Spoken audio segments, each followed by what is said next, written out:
Shalom bien-aimés dans les Seigneurs, nous allons devoir commencer bientôt notre intervention sous la grâce du Très-Haut, donc d'autant plus que Dieu nous prête vie. Nous allons donc saisir cette opportunité pour qu'ensemble nous puissions partager la parole. Il fait terriblement chaud présentement ici au Canada. Mais malgré cette chaleur, donc, Dieu ne peut pas nous empêcher d'être avec vous et de partager avec vous sa parole. Comme vous pouvez le voir, nous avons changé les décors, tout simplement parce que nous allons bientôt,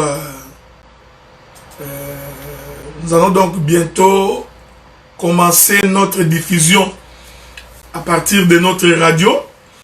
Donc nous avions donc besoin d'un bureau pour que nous puissions émettre à partir de notre bureau. Donc voilà pourquoi nous sommes fait un petit bureau. Et je crois que d'ici la fin de ce mois ici, nous allons donc devoir commencer à émettre. Donc je voudrais ici saisir cette occasion également pour remercier tous les bien-aimés frères et sœurs qui nous suivent de partout. Les bien-aimés frères et sœurs qui nous ont également aidés à pouvoir mettre en place cette radio. Donc rassurez-vous et que d'ici la fin de ce mois ici, la radio sera déjà opérationnelle. Donc vous pourrez avoir la connexion sur vos tablettes, sur vos laptops, sur vos ordinateurs de la maison et également sur vos téléphones. Donc nous sommes en train frère Serge, nous sommes en train de faire de notre mieux pour que même quand vous serez dans vos autos, que vous soyez capables de nous suivre sur la radio de l'Évangile. Donc nous allons nous faire un réel plaisir pour que la radio puisse émettre 24 heures sur 24, 7 jours sur 7, non-stop. Voilà pourquoi je voudrais ici encourager tous les bien-aimés qui ont des témoignages, qui ont des chansons, de toujours nous les faire parvenir par WhatsApp afin de pouvoir nous permettre de pouvoir sélectionner et voir qu'est-ce que nous pourrons diffuser. Nous laissons également le choix à l'administration de choisir les prédicateurs ou les différents messages qui pourront passer à la radio. Ok? Donc ça reste notre propre discrétion. Et aussi, nous mettrons dans la radio les liens vous permettant de contribuer. Donc, si vous voulez soutenir l'œuvre, vous trouverez tous les liens à partir de la radio. Donc, MoneyGram, Western Union, PayPal, e-transfert. Ok? Donc, tout les Interact pour ceux qui sont au Canada. Donc, nous mettrons tout cela à votre disposition afin de vous permettre de nous suivre, même de contribuer ou d'intervenir pour soutenir l'œuvre de Dieu. Les choses étant ainsi dit, nous allons donc rentrer sur notre thème principal. Jida, beau-père, et Tamar, sa belle-fille.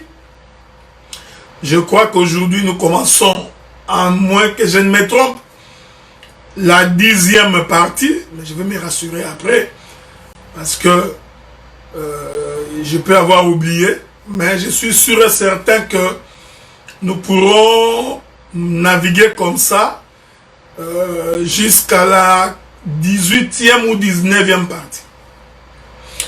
Et puis, il est possible également que le samedi prochain, que nous ne soyons pas connectés, parce que nous ferons une petite sortie familiale.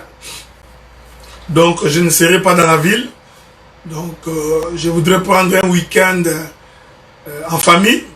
Donc, je pourrais ne pas être là le week-end prochain. Mais le week-end d'après, nous reviendrons pour pouvoir continuer notre enseignement. Bon, maintenant, nous allons prendre notre texte de base. Nous sommes dans le livre de Genèse. Prenons le livre de Genèse dans son chapitre 38. Je sais que le frère Roland sera absent pendant 2 semaines. Ok? Que Dieu puisse te garder, te protéger là où tu es. Nous sommes dans Genèse chapitre 38. Nous allons donc lire, avec votre permission, je vais donc lire le verset 11. Je commence par le verset 11. La Bible dit: alors Juda dit à Tamar, sa belle-fille, demeure veuve dans la maison de ton père, jusqu'à ce que Sheila, mon fils, soit grand. Il parlait ainsi dans la crainte que Sheila ne mourût, comme ses frères. Tamar s'en alla et habita dans la maison de son père. Les jours s'écoulèrent et la fille de Shua, femme de Juda, mourut. Lorsque Juda fut consolé, il monta à Timna vers ceux qui tondaient ses brebis, lui et son ami Ira l'Adulamite. On en informa Tamar, on lui dit: voici ton beau-père qui monte à Timna pour tondre ses brebis. Verset 14. Alors elle ôta ses habits de veuve, elle se couvrit d'un voile et s'enveloppa.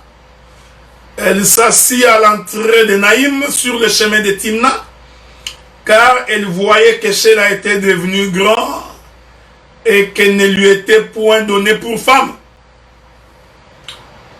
Verset 15. Juda la vit et la prit pour une prostituée, parce qu'elle avait couvert son visage. Il aborda sur le chemin et dit: laisse-moi aller vers toi, car il ne connut pas que c'était sa belle-fille. Elle dit: que me donneras-tu pour venir vers moi? Que le Seigneur bénisse la lecture des Écritures. Mais c'est comme je vous ai toujours dit, lire l'Écriture en elle-même ne peut pas donner la vie. Il faudrait donc, lorsqu'on est en train de lire les Écritures, que l'on soit capable de comprendre la pensée cachée derrière l'Écriture. Et une fois que cette pensée de l'Écriture est comprise, alors on vient d'accéder au royaume. Je vais reprendre ces Écritures d'abord pour interpeller votre conscience, et aussi pour interpeller votre esprit, afin que vous puissiez comprendre avec moi que la Bible n'est pas un livre ordinaire. Ce n'est pas le livre de Tintin au Congo. Ce n'est pas le livre de Kwaku ou Kokumbo l'étudiant noir. L'Écriture dit que lorsque la femme de Juda mourut, après que Juda ait fini de faire son deuil, il monta à Timna parce que là-bas on était en train de procéder à la tondaison de ses brebis. Alors on informa Tamar. Souvenez-vous que Tamar c'était la belle-fille de Juda. On informa donc Tamar que ton beau-père est en train d'aller vers Timna afin de se rassurer de la tondaison de ses brebis. L'Écriture dit: alors Tamar enleva ses habits de veuve, il ôta ses habits du veuvage, il mit donc l'habit d'une prostituée. Et l'Écriture dit, il se couvrit le visage. Et ce que j'aime dans ces choses, c'est que Tamar vient se mettre, il vient s'asseoir le long du chemin. Donc la prostituée vient donc s'asseoir le long du chemin. Alors Judas, qui descendait, va croiser Tamar, et l'a pris pour une prostituée. Donc nous comprenons que Judas voulait donc sortir avec une prostituée. Judas qui venait de perdre sa femme qui venait de mourir. Après avoir fait sa consolation, Judas descend, il monte vers Timna. Judas croise donc une femme prostituée. Et Judas voudrait sortir avec cette femme. Vous savez, quand nous prenons ces choses selon la doctrine, Judas voulant aller avec Tamar, et prenant Tamar pour une prostituée, donc Judas sortit avec une prostituée. Donc selon la doctrine, cette chose est contre les apôtres et contre les prophètes. Parce que selon la doctrine, il est donc interdit à un enfant de Dieu de se prostituer ou d'aller avec une prostituée. Nous allons lire les Écritures. C'est pourquoi je vous dis qu'il faut faire très attention. Mais Judas, il prend donc plaisir pour aller sortir avec une prostituée. Alors que l'Écriture nous interdit de nous prostituer. Je vais vous lire la Bible. Lisons la Bible. Je ne sais pas si le frère Guy Guston est là. Je ne l'ai pas encore vu. Mais laissez-moi quand même vous lire une ou deux écritures pour nous permettre de pouvoir avancer avec l'aide du Seigneur. J'espère pouvoir trouver cette écriture-là. Nous prenons les livres de... Prenons les livres des Corinthiens. 1 Corinthiens chapitre 6, le verset 16. 1 Corinthiens chapitre 6, verset 16, nous lisons, il est écrit, commençons par le verset 15. Ne savez-vous pas que vos corps sont des membres de Christ? Prendrai-je donc les membres de Christ pour en faire le membre d'une prostituée? Verset 16, loin de là. Ne savez-vous pas que celui qui s'attache à la prostituée est un seul corps avec elle? Car est-il dit, les deux deviendront une seule chair. Est-ce que quelqu'un me suit? J'aime les Écritures. Paul dit que celui qui s'attache avec une prostituée va donc former un seul corps avec la prostituée. Et le frère Paul de continuer pour dire, n'est-il pas dit que les deux deviendront une seule chair? Vous me suivez? Donc maintenant nous allons comprendre. Je voudrais retourner, je retourne donc visiter les Écritures de Genèse. Donc nous comprenons déjà que le fait que Judas voudrait aller avec une prostituée, donc Judas devait former un seul corps avec la prostituée. Et le frère Paul nous ramène à la création. Parce que c'est à la création qu'il est dit, l'homme quittera son père et sa mère, s'attachera à sa femme, et les deux deviendront une seule chair. Et Paul récupère cette écriture pour expliquer que celui qui s'attache à une prostituée forme donc un seul corps avec la prostituée. J'aime ça. Et les deux deviendront une seule chair selon qu'il est dit. Est-ce que quelqu'un me suit? Allons maintenant, pour que vous compreniez que dans ces choses, Dieu est en train d'enseigner. Est-ce que vous voyez ça? Oh, la prostituée, selon la Bible,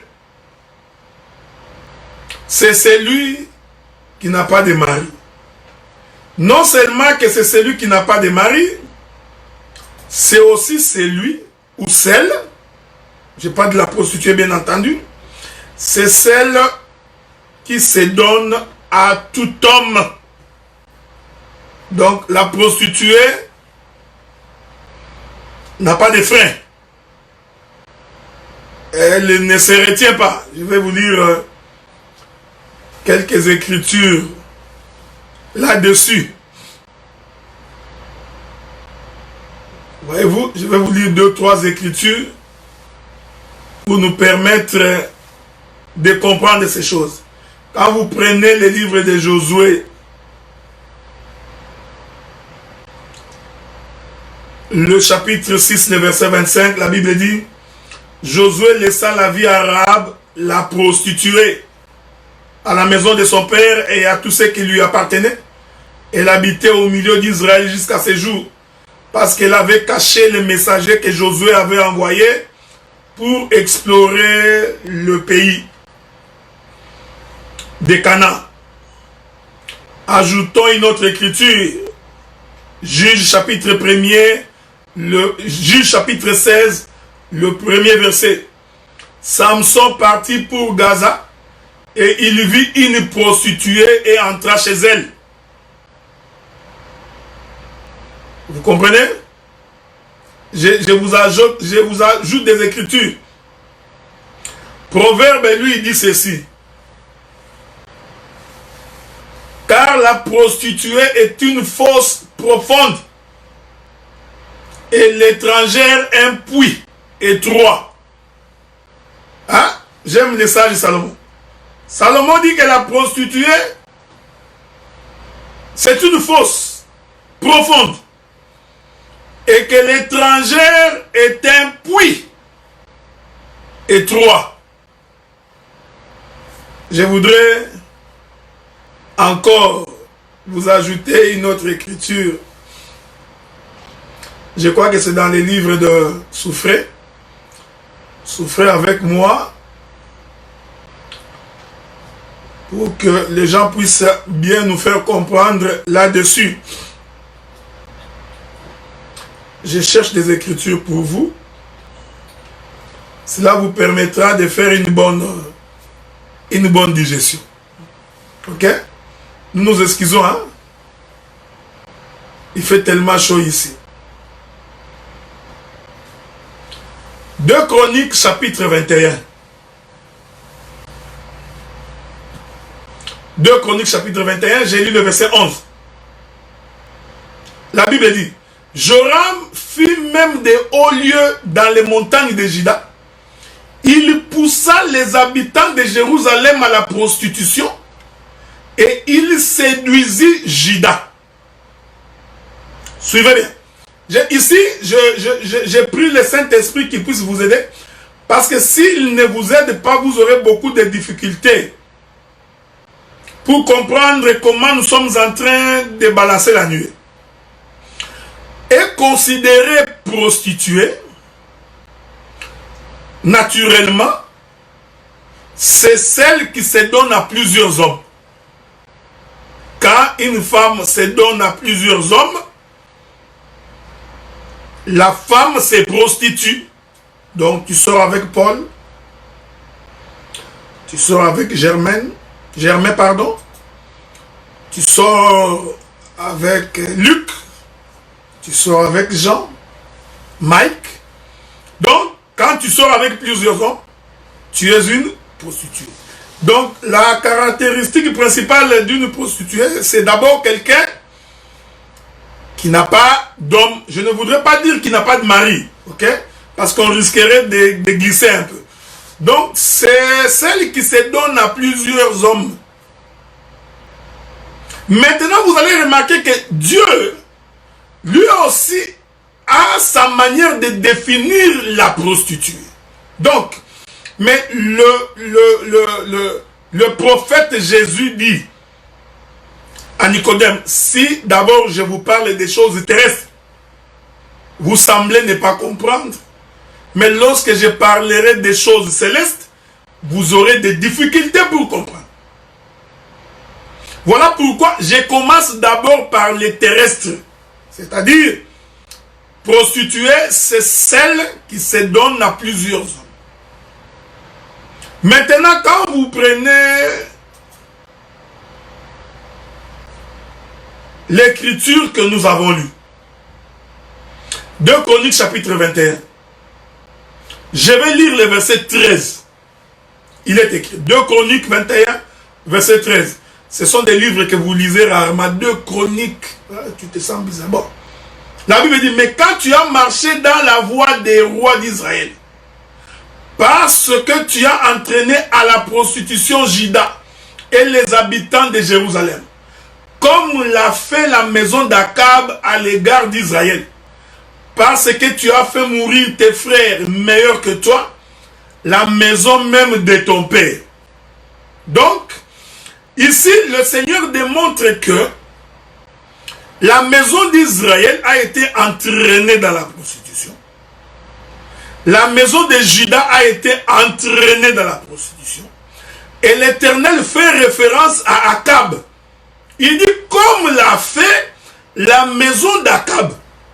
Donc, il faut maintenant que nous allions vérifier. Qu'est-ce que la maison d'Akab a fait pour que Dieu considère que ce que la maison d'Akab a fait, c'est une prostitution. L'Écriture dit, lorsque Akab épouse Jézabel, Jézabel va amener le culte des faux dieux en Israël. Jézabel amène le culte de plusieurs dieux. Est-ce que vous me suivez? Dieu considère que le fait pour la maison de Juda et pour Israël de servir d'autres dieux que lui-même, Dieu considère ça comme étant une prostitution. Est-ce que vous me suivez? Je répète ça pour que vous compreniez la position de Tamar. Quand Tamar porte les vêtements de la prostituée, c'est un langage prophétique. Mais pour comprendre ça, il faut que j'évoque d'autres écritures vous permettant de saisir ce que nous disons. Le roi Akab épouse une Jézabel. Jézabel qui va donc amener le culte des dieux étrangers. Alors que Dieu avait dit à Israël, vous n'aurez devant ma face aucun autre Dieu, si ce n'est que moi. Donc Dieu avait prôné pour Israël le culte d'un Dieu monothéiste. Il dit, Israël, vous n'aurez aucun autre Dieu devant ma face. Je suis le seul, l'unique Dieu pour Israël. Maintenant, quand Israël va vers les dieux étrangers, les Baals, les Moloch, voyez-vous, quand il va prier le Dieu étranger, les dieux, la Bible considère ça comme étant de la prostitution. Je voudrais vous trouver une autre écriture pour que les gens puissent très bien nous saisir là-dessus. Ok? Je prends Ézéchiel chapitre 16. Je prends Ézéchiel chapitre 16. Nous allons lire les versets 23 et les versets 24. Nous disons, non, commençons par le verset 22. Ézéchiel 16, 22. Au milieu de toutes tes abominations et de tes prostitutions, tu ne t'es pas souvenu de temps de ta jeunesse, lorsque tu étais nu, entièrement nu, baigné dans ton sang, Après toutes ces méchantes actions, malheur, malheur à toi, dit le Seigneur, l'Éternel. Tu t'es bâti des maisons de prostitution. Tu t'es fait de hauts lieux dans toutes les places. À l'entrée de chaque chemin, tu as construit des hauts lieux. Et tu as déshonoré ta beauté. Tu t'es livré à tous les passants. Tu as multiplié tes prostitutions. Voyez-vous, frère? Donc, c'est pourquoi je dis, la prostituée, c'est celle qui se livre à tous les passants. Comme un tox. Tu vois? Donc, tu es comme un tox. Tu tires sur tout ce qui bouge. Donc, ce sont des choses, laissez-moi rentrer un peu dans la doctrine. Ce sont des choses qu'il faudrait aussi apprendre à nos enfants, à nos jeunes filles. Quand une jeune fille, copain ici, copain là-bas, oh c'est copain, c'est mon boyfriend. En réalité, même si le nom n'est pas prostitué, c'est de la prostitution. Il ne faut pas prendre la prostitution comme les Occidentaux. Non, tu vois, nous pouvons parler, parce que vous savez, en science, voyez-vous, donc quand tu es dans un pays occidental, la prostitution c'est défini par le fait que la femme se donne à un homme moyennant une rémunération. Ça c'est la prostitution occidentale. C'est pourquoi quand tu fais des études sociologiques, comme moi, il est dit, il y a un principe mère en sociologie, c'est que les faits sociaux sont totaux et globaux. Voyez-vous? Donc quand tu veux analyser un fait social, il faut d'abord te dire que l'effet social que j'analyse a une constellation, c'est-à-dire il a des liens tirés de gauche à droite, mais aussi pour comprendre les faits, il faut les placer dans son contexte d'émergence. Parce que si vous l'ôtez de son contexte d'émergence, le fait peut avoir une autre connotation. Donc dans le monde occidental, la prostituée, c'est celle qui donne son corps moyennant une forme, moyennant une rémunération. Aujourd'hui, dans le monde occidental, la prostitution a changé de forme. Voyez-vous, vous trouverez dans une famille, le père accueille dans sa maison sa jeune fille avec son copain qui dorment dans la même chambre dans sa maison. C'est une forme de prostitution, mais à l'européenne et à l'américaine, à l'occidentale. Il y a un autre courant aujourd'hui, c'est que la jeune fille sort avec tel. Quand elle a envie de sortir avec un autre, elle rompt la relation avec celle-ci. Avec celui-ci, il va sortir avec un autre monsieur. Quand il finit là-bas, elle rompt, elle rentre ici. C'est une prostitution aussi. Vous comprenez? Nous avons d'autres formes de prostitution. Vous savez, le monde est en train d'être détruit. Hein? Nous avons des prostitutions ici aujourd'hui. Que la femme n'a pas de mari, maintenant pour assouvir ses instincts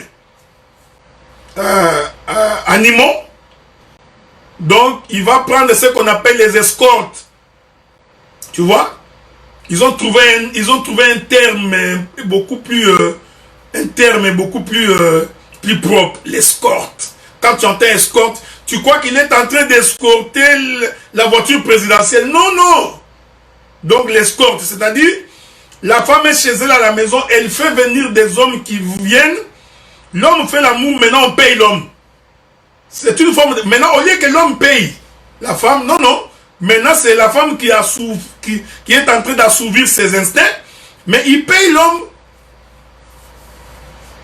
C'est aussi une forme de la prostitution. À l'occidental. Voyez-vous ça? Mais nous avons aussi des formes de prostitution à l'africaine. Tu vois? C'est une forme de prostitution à l'africaine. Parce que vous voyez, la prostitution occidentale ne choisit pas de partenaires. Tu donnes l'argent, tu vas avec. Mais il y a une forme de la prostitution en Afrique où la prostituée peut choisir et dit non, je n'aime pas toi, toi je t'aime pas. Je vais sortir avec tes... Donc, il y a même des formes de prostitution en Afrique à crédit. Donc, l'homme va avec la femme et puis il dit à la femme, bon, je te payerai à la prochaine occasion. Je me souviens, je me souviens que quand j'étais encore étudiant à l'époque, donc c'était dans un village au Bandundu. Alors, il y a un de mes amis qui est allé avec une prostituée, mais qui n'a pas payé. Et il a fait la promesse qu'il payerait le lendemain. Alors, le lendemain, l'ami disparaît, on le cherche, on ne le trouve pas. Alors, pendant que nous revenions de la rivière, ils se sont croisés avec la prostituée. Mais c'était de la bagarre. Tu dois payer ma dette. Mais de quelle dette il est question? Donc, vous voyez? Donc, une prostitution à crédit. Vous comprenez ce que nous disons? Aujourd'hui, ce qu'on appelle le copinage, copain, copine, c'est une forme de la prostitution. Donc, il faut apprendre à nos enfants, les garçons comme les filles, à se retenir jusqu'à l'âge de la majorité. Et si la fille voudrait se marier, qu'elle amène le monsieur en famille, l'homme se présente, remplit tous les critères et toutes les conditions, la fille va se marier. Est-ce que vous comprenez? Il ne faut pas autoriser la prostitution. C'est contre la parole. Nous avons une autre forme de prostitution, je m'excuse de vous le dire. La prostitution du genre, vient cohabitons. Aujourd'hui, l'Européen, l'Occidental, appelle ça le conjoint de fait. C'est une forme de prostitution. Conjoint de fait. Donc, l'homme vient, on a des hommes comme ça. Même ce qu'on appelle généralement la polygamie, qui n'est pas une polygamie, je préfère appeler ça les maîtresses. Donc l'homme est marié, il a sa femme, mais il est en train d'entretenir une autre femme. À gauche et à droite, le week-end, il vient, tu vois, il mange, il boit, il assouvit ses désirs, il laisse un peu d'argent, il sort. C'est de la prostitution. Est-ce que vous comprenez ça? Alors, Ézéchiel dit, je continue, Ézéchiel dit, à l'entrée de chaque chemin, tu as construit des hauts lieux, tu as déshonoré ta beauté, tu t'es livré à tous les passants, tu as multiplié tes prostitutions. Est-ce que vous comprenez? Donc, c'est pourquoi Tamar était donc venue s'asseoir sur les chemins. Parce que les gens savaient que les prostituées se mettent, ils s'asseyent sur le chemin où passent les personnes. Hein? Donc, j'aime ça. Donc, Judas était un passant. Et Tamar savait que le passant vient sur le chemin de la prostituée et que le passant doit aborder la prostituée. Est-ce que vous comprenez? Donc, nous définissons la prostituée comme celle qui se donne à tous les passants, à tous les hommes. Mais j'ai défini la prostitution maintenant selon les Écritures. Dieu considère qu'Israël s'est prostitué. Or, Israël, vous comprenez? C'est un peuple. Israël, c'est tout un peuple. Mais Dieu considère qu'en tant que peuple, Israël s'est prostitué. Donc, nous comprenons que lorsque quelqu'un a un autre Dieu, qu'en dehors les dieux véritables, cette personne est une prostituée. Est-ce que vous me comprenez?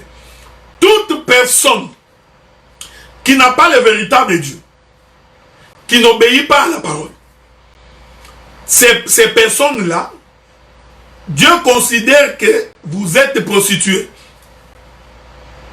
Vous avez pour mari le péché. Vous avez pour mari le vol. Vous avez pour mari la cupidité. Vous avez pour mari calomnie. Vous avez pour copain le mensonge. Donc, tout celui qui abandonne la voie de Dieu, tout celui qui n'est pas avec Dieu, Dieu considère qu'il s'est prostitué. Voyez-vous? Donc, ainsi nous comprenons que Tamar, qui porte les vêtements de la prostituée, va donc représenter tout un peuple. Il représente quel peuple? Il représente ce peuple qui n'a pas Dieu. Est-ce que vous me suivez? Il faut bien comprendre ces choses.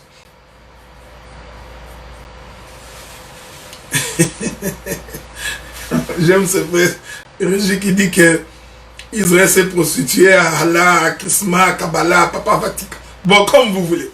Donc, vous comprenez? Donc, Tamar, qui vient se mettre sur le chemin. Voyez-vous? Parce que Tamar savait que Judas passerait par ce chemin. Je veux que vous suivez ça bien. Donc, Tamar savait que Judas passerait par ce chemin. Et comme elle, s'identifie à une prostituée, c'est-à-dire il va s'identifier à tout un peuple. Parce que je vous ai dit que selon la doctrine, on devait lapider Judas parce qu'elle est allée vers une prostituée. Oh, Judas c'est tout un prophète. Donc ce que Judas est en train d'accomplir est une prophétie des Écritures. Vous voyez ça, frère? Et Tamar savait très bien que c'est son beau-père, frère. Je répète ça. Tamar, elle s'était déguisée. Il est vrai que Judas ignorait que c'était Tamar. Mais Tamar, elle savait que celui-ci, c'est mon beau-père. En d'autres termes, Tamar a tendu un piège à son beau-père. Quel sacrilège doctrinal. Or, ces choses nous enseignent les choses du royaume. C'est pourquoi aujourd'hui, quelqu'un ne peut pas sortir avec sa belle-fille. Je vous avais donné l'écriture. La Bible dit que tu ne découvriras pas la nudité de la femme de ton fils. C'est une abomination. Judas devait savoir ces choses, connaître ces choses. Et Tamar aussi savait qu'en tant que belle-fille, je ne peux pas sortir avec mon beau-père. C'est la raison pour laquelle elle a enlevé le vêtement du veuvage. Parce que le vêtement du veuvage, c'était le vêtement que lui avait fait porter le père de ses maris. Est-ce que vous me suivez? Je voudrais retourner un tout petit peu. Parce que Tamar, avant de devenir prostituée, elle était veuve. Elle était d'abord veuve avant de devenir prostituée. Donc, dans Tamar, nous avons deux étiquettes. Nous avons l'étiquette d'une veuve et aussi l'étiquette d'une prostituée. Or, la veuve, c'est celle qui a perdu son mari. Est-ce que vous comprenez?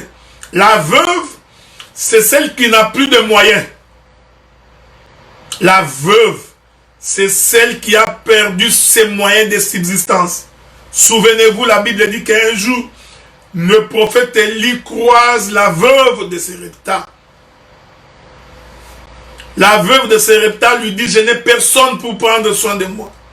Il ne me reste qu'un peu de farine et un peu d'huile. Je préparerai, je mangerai moi et mon fils et nous mourions. Donc la veuve, c'est celle qui manque de soutien. Car c'est le mari qui pourvoit pour la femme. Si le mari meurt, la veuve est dépourvue de moyens. Ici, nous parlons de royaume. Ok? Nous ne parlons pas des choses de ce monde. Aujourd'hui, toi, Marie, tu peux mourir. Ta femme va continuer à vivre. Nous avons des femmes directrices, des PDG, des comptables, des ingénieurs. Donc même si tu meurs, donc ta femme aura toujours... D'ailleurs, nous avons des femmes qui touchent beaucoup d'argent. D'ailleurs, moi, j'ai été même étonné quand nous sommes allés déclarer nos impôts. Moi, je pensais que j'avais beaucoup d'argent. J'ai fait beaucoup d'argent que mon épouse. On fait les déclarations, je me rends compte qu'elle a fait beaucoup d'argent plus que moi. J'ai dit, mais c'est pas vrai. Donc c'est pourquoi cette année, je me bats. Parce qu'il faut toujours que j'ai beaucoup d'argent plus qu'elle. Remarquez, ça c'est de la fraternité, ok? Donc aujourd'hui, tu peux mourir, la femme va continuer à vivre, ok? Vous comprenez ça? Donc la femme va continuer à vivre. Mais selon les Écritures, c'est l'homme qui pourvoit aux besoins de la femme. Parce que la Bible dit, tous les désirs de la femme seront portés vers. Tu vois? Donc Dieu, en instituant cela, il faisait en sorte que la femme puisse dépendre de l'homme. Or, cette chose est aussi prophétique, parce que la pensée prophétique de cette écriture, c'est pour nous faire comprendre que nous qui sommes la femme de Jésus, nous qui sommes l'épouse de Christ, nous devons totalement dépendre de Jésus. Mais dans un mariage comme ça, la femme ne dépend pas totalement de toi, ok? Non. Mais la perfection voudrait que la femme puisse dépendre totalement de son mari. Pourquoi? Parce que c'est un mystère par rapport à Christ et à l'Église. Donc la veuve, c'est celle qui a perdu sa source de vie, qui a perdu ses moyens de subsistance. Et c'est pourquoi vous comprenez ça? Donc nous comprenons que Tamar, quand elle était veuve, elle représentait Israël. Pourquoi? Parce que le mari d'Israël, c'était Moïse. Je vous avais fait comprendre dans mes précédentes interventions que Er, Onan et Sheila, quand vous les mettez ensemble, tous représentent Moïse. Je vous ai donné l'écriture qui dit, si quelqu'un meurt, le jeune frère récupère la femme afin de susciter une postérité aux défunts.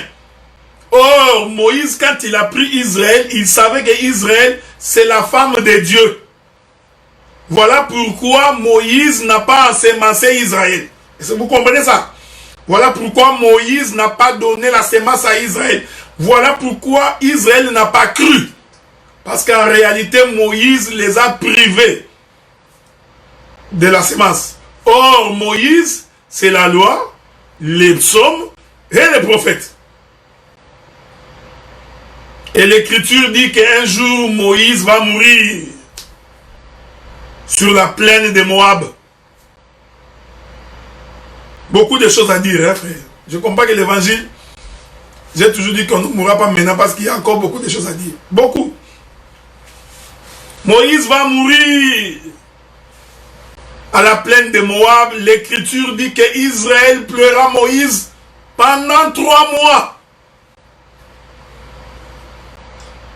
Mais ce Moïse n'a pas donné la vie à Israël, mais Israël pleura quand même Moïse pendant 3 mois.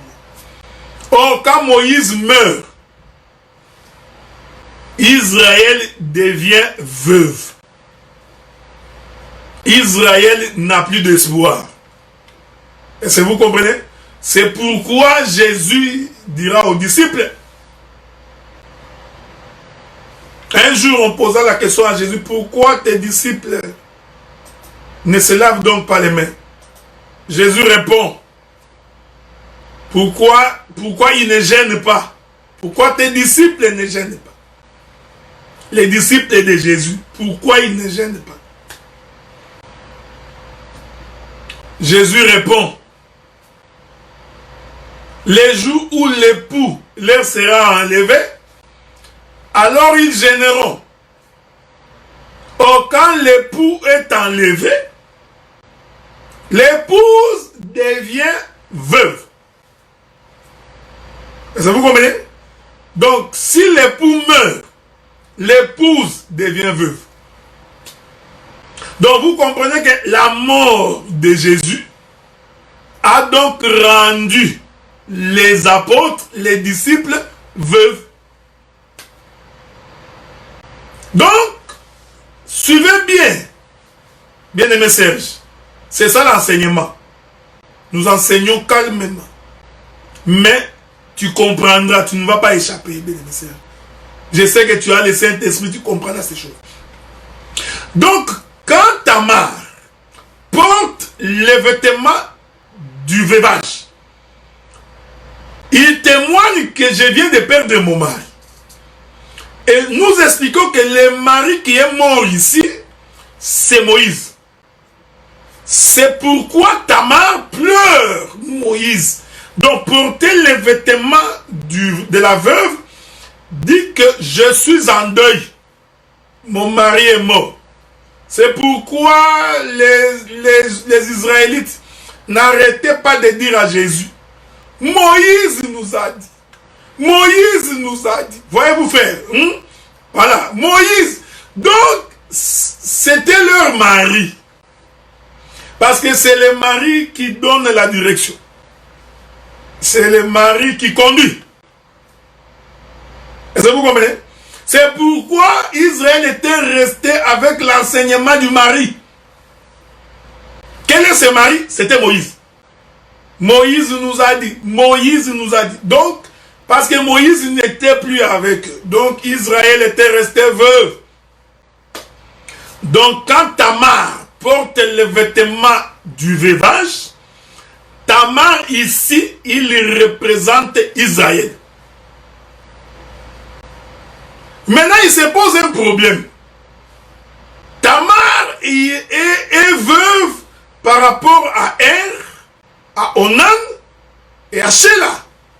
Par rapport à ces trois qui ne lui ont pas donné la sémence. J'ai expliqué que le 3 ici, c'est Moïse. Maintenant, il se pose un problème. Judas commence à monter à Timna. Donc, Judas se présente comme étant le 4e. Est-ce que quelqu'un me comprend? Par rapport à Tamar, Judas qui commence à venir ici, il prend la position du 4e. En d'autres termes, les 3 premiers ont précédé Judas. Je veux que vous me suiviez bien. Donc les 3 premiers ont précédé Judas. Mais ils n'ont pas donné la sémence à Judas. À Tamar. Maintenant, quand Judas fait le déplacement, vous comprenez que ici, Judas prend la 4e position. Est-ce que vous comprenez ce nom? Et pendant que Judas venait,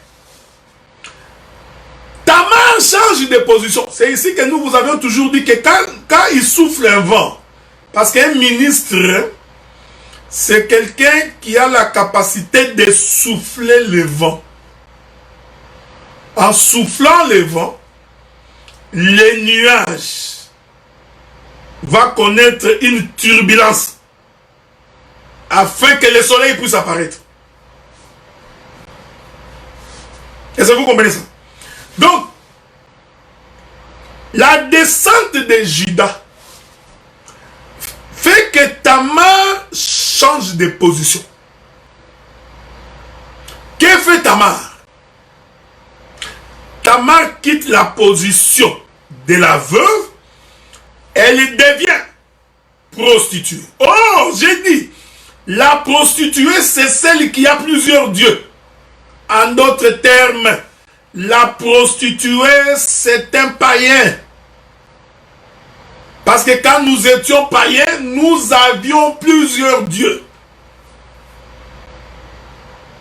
Dans ton village, tu avais une petite statuette que tu appelais ton Dieu. D'autres adoraient des palmiers. D'autres adoraient des animaux.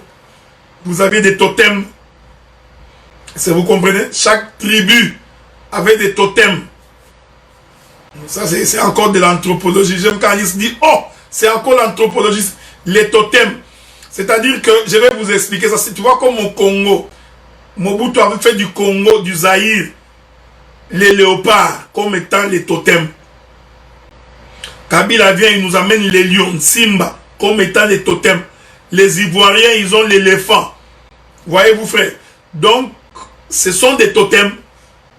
Et à l'époque, quand nous ne connaissions pas Dieu, donc, nos dieux, c'était des représentations des créatures.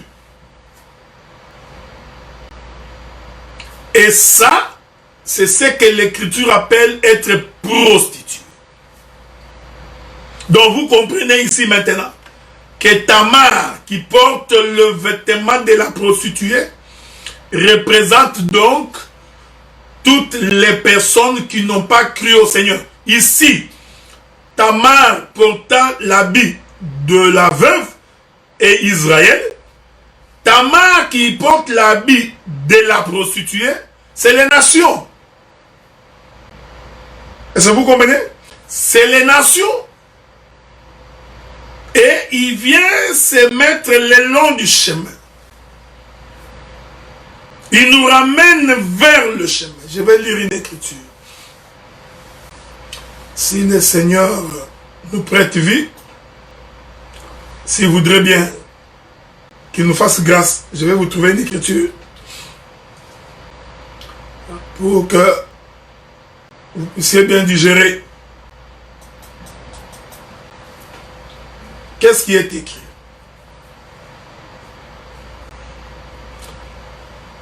Je suis en train de chercher une écriture. Souffrez, hein?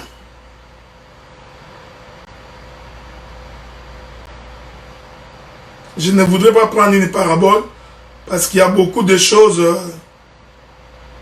Il y a beaucoup de choses qui vont nous aider, qui risquent de nous amener loin de ce que je voudrais dire. Je voudrais trouver une écriture qui nous permet de bien faire asseoir la chose. Je crois que c'est dans les livres de Marc. Je crois que c'est dans les livres de Marc.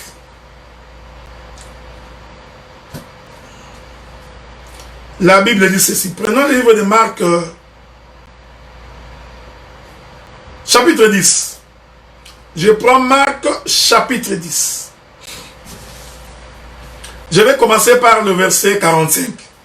Marc chapitre 10, verset 45. Car le Fils de l'homme est venu, non pour être servi, mais pour servir, et donner sa vie comme la rançon de plusieurs. Ils arrivèrent, verset 46. Ils arrivèrent à Jéricho. Lorsque Jésus en sortit avec ses disciples, et une assez grande foule, les fils de Timée, Bartimée, mendiant aveugle, était assis au bord du chemin. Avez-vous remarqué cette écriture? Quand Jésus sortait pour arriver à Jéricho, dans son voyage, il y avait un homme de nom de Bartimée, fils de Timée. Cet homme était mendiant, il était aveugle, c'est ce que disent les Écritures, et il était assis au bord du chemin. Or, l'aveugle, c'est celui qui est dans les ténèbres. Je vous ai expliqué ces choses. Celui qui est aveugle, c'est celui qui ne voit pas. C'est-à-dire, il est dans les ténèbres. L'aveugle n'est pas dans la lumière. Parce que les yeux, voir, c'est ça la lumière. Maintenant, quand tu ne vois pas, tu es un aveugle. Même si tu as les yeux grandement ouverts. Mais si tu ne comprends pas ces choses, en réalité, tu es un aveugle. Donc, tu es dans les ténèbres. Or, celui qui est dans les ténèbres, il est dans les péchés. Au commencement, l'Esprit de Dieu s'est mouvé au-dessus des eaux. Il n'y avait que le ténèbre à la surface de l'abîme. Donc, il n'y avait point de lumière. il n'y avait point Dieu. Donc tout ce qu'il y avait au commencement, ce n'était que les ténèbres. C'est-à-dire ce n'était que le péché. L'absence de Dieu. Voilà pourquoi nous avons toujours dit, quand quelqu'un n'a pas le Seigneur, en réalité, il vit dans le ténèbre. C'est un aveugle. C'est quelqu'un qui ne voit pas. C'est pourquoi nous disons que la vie éternelle, c'est voir. Est-ce que vous comprenez? La vie éternelle. Mais ici, quand nous parlons de voir, ce n'est pas avec les deux yeux ici, non. C'est-à-dire que tu sois capable de comprendre et de discerner. Parce que celui qui ne voit pas, il va tomber dans un puits. La connaissance, c'est voir. Celui qui connaît, il voit. Est-ce que vous comprenez? Celui qui ne connaît pas, en réalité, il ne voit pas. C'est pourquoi même quand le diable est en train de te tendre un piège, si tu n'as pas la connaissance, tu tomberas dans les pièges du diable. C'est-à-dire, si tu ne vois pas, tu tomberas dans les trous. Quand un sorcier veut t'envoûter, le Saint-Esprit doit te donner les yeux pour voir que sur ce chemin, il y a de l'envoûtement. Sur ce chemin, il y a de la sorcellerie. Ces frères ou cette sœur voudraient m'entraîner au coin de la rue pour me lapider. C'est la connaissance qui te permet d'échapper à ces choses. Est-ce que vous comprenez? Donc nous comprenons que la prostituée, c'est celle qui a des dieux étrangers. Or, celui qui a les dieux étrangers, c'est un aveugle. Il ne voit pas.